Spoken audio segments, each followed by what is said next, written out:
World TV, all TV channels.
Kapapasok lang na balita, naglabas na ng red notice ang Interpol laban sa number 1 most wanted na si Atong Ang. Kinumpirma yan ni DILG Secretary John Vic Remulla. Nung nakarang linggo, sinabi ng kalihim na muntik na nilang makorner si Ang. Huli siyang nakita sa Calabarzon.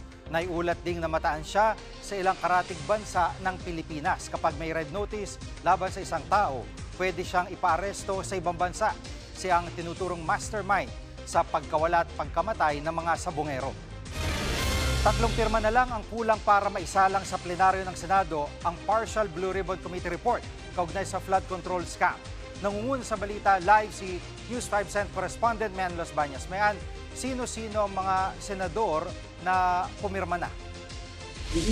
Ayon mismo sa chairman ng Senate Blue Ribbon Committee na si Senator Ping Lacson, may 2 bagong senador na pumirma dyan sa partial committee report ng Blue Ribbon Committee. Kaugnay pa rin nga, Jiggy, doon sa ginawang investigasyon sa flood control scandal. So yung 2 bagong pumirma ay sila Senate President Tito Soto at yung Vice Chairman ng komite ni Senator Erwin Tulfo. So all in all, Jiggy, meron ng 6 na senador na nakapirma sa partial committee report. Kasama na dyan yung perma syempre ni Senator Ping Lacson, Senators Bam Aquino, Kiko Pangilinan, excuse me, at Risa Hontiveros. So, aside from the 6, sinasabi ni Senator Ping, may 2 pa raw na senador na nag-signify na mukhang gusto nilang pumirma pero hindi na niya pinangalanan kung sino yan. Pero Jiggy, ilan ba kasi nga ang signatures na kailangan? Siyam. Siyam ang kailangan na miyembro ng komite na dapat pumirma sa partial report para tuluyan na yang mai-report out sa plenaryo at mapagdebatehan sana yung nilalaman niya ang partial committee report na yan. But hanggat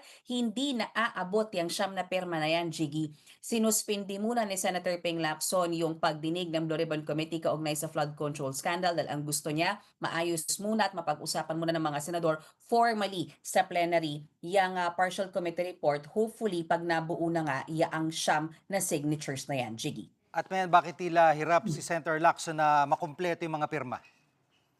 Ang paliwanag ni Senator Ping Lacson, kaya daw tila nag-aalinlangan, Jiggy ha, yung ilan sa mga taga-majority bloc na pumirma dyan sa partial committee report na yan ay dahil di umano may mga quote-unquote request galing sa mga dating taga-majority bloc na nasa minority bloc na wag pumirma dyan sa committee report na yan. Pero kung sino-sino yung nag-request na yan, hindi na pinangalanan ni Senator Ping Lacson.